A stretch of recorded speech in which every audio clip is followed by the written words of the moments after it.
शिव पुराण में प्रसंग आता है शिव भगवान का और पार्वती का। एक प्रसंग है कि शिव भगवान ने पार्वती को कैसे प्राप्त किया था,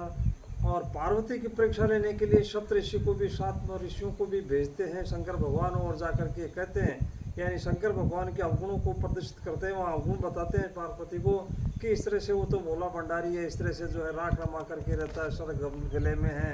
और इस तरह से जो है एक भिखारी की तरह रहता है, वो आप उसको पति कैसे मान रही हो इस तरह से। लेकिन पार्वती उनको भी जो है वो भेज देती है, निकाल देती है उनको, जो है कि आप जो जाओ इस तरह से, मेरा तो पति वही शंकर भगवान ही होगा, इस तरह से वो। लेकिन शंकर भगवान खुद स्वयं जाते हैं परीक्षा लेने के लिए, एक ब्राह्मण का वेश धारण करके स्वयं खुद चले जाते हैं सर पार्वती के पास में, और पार्वती से जाकर के कहते हैं, वो जो है पार्वती को कहते हैं कि शंकर भगवान के सारे अवगुणों को प्रदर्शित करते हैं कि उसके साथ साथ में आप विवाह क्यों करना चाहती हो, उसके साथ में एक तो बूढ़ा बैल है उसके सवारी के लिए, यानी उसके पास में कुछ भी नहीं है। इस तरह से वो शंकर भगवान के वो स्वयं ही अपनी बुराई कर रहे हैं, वो कह रहे हैं पार्वती को, लेकिन पार्वती उनको कहती है कि इस तरह से शंकर भगवान की बुराई मैं नहीं सुनना चाहती हूँ इस तरह से, और जो शंकर भगवान की बुराई नहीं करना चाहिए,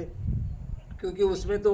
जो ब्रह्मा विष्णु और इंद्र लोग के सारे जो सुख भोग रहे हैं, वो सुख उन्हीं की वजह से भोग रहे हैं, शंकर भगवान की वजह से भोग रहे हैं। आप उनकी बुराई मत करो, मैं बुराई नहीं सुनना चाहती हूँ इस तरह से उनको जो है वो, मैं आपकी पूजा करने जो है इस तरह से मैं आपको माफ़ कर देती हूँ, नहीं तो मैं जो आपको निकाल देती है। लेकिन वो जो है उनको माफ़ करने के बाद में जब वहाँ उसमें पूरे ध्यान में अपने शंकर भगवान के ध्यान में लग जाती है पार्वती, तो फिर दोबारा वो कहती है, वो जो सब वो गए नहीं थे शंकर भगवान नहीं जाते हैं, तो जो है वो उसी समय उसमें वो कहती है अपनी सहेली को बुलाती है, इसकी सहेली को इनको धक्के दे करके बाहर निकाल दो इसे, दोबारा ये जो ब्राह्मण इस तरह से आएगा, और उसको ब्राह्मण को मूर्ख इस तरह से बताती है कि मूर्ख इस तरह से तो समझता नहीं है, वो तो भगवान है, इस तरह से वो जो है सब पापों को दूर करने, यानी उनकी जो निंदा करता है, निंदा सुनने वाला भी पापी होता है, इस तरह से निंदा नहीं करनी चाहिए, इस तरह से जो है नहीं तो उसको उठ करके चला जाना चाहिए। इस तरह से पार्वती माता वहाँ से उठ करके जाने के लिए तैयारी करती है,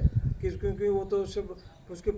बुराई कर रहे हैं, तो बुराई से पार्वती वहाँ से उठ करके जाने, तब से शिव जी ने असली रूप बना करके वो दिखाया था पार्वती को, पार्वती माता को असली रूप बना करके दे, पार्वती मुझे छोड़ करके इस तरह से कहीं कहाँ जा रही हो, तो कहाँ चली जा रही हो, मैंने तो आपको नहीं छोड़ा, इस तरह से जो शंकर भगवान कहते हैं। और मैं तो जो है एक आदिकाल से जो है आप मेरी पत्नी हो और मैं आपका पति हूँ, मैं आपकी जो है वशीभूत हूँ, इसमें वश में हूँ, इस तरह से जो है शंकर भगवान को अपना असली रूप उनको माता पार्वती को दिखाते हैं, और जो है एक उसमें जो है वो अपने वो पति पत्नी के रूप में बन जाते हैं। इस तरह से उनकी परीक्षा लेने के लिए गए थे।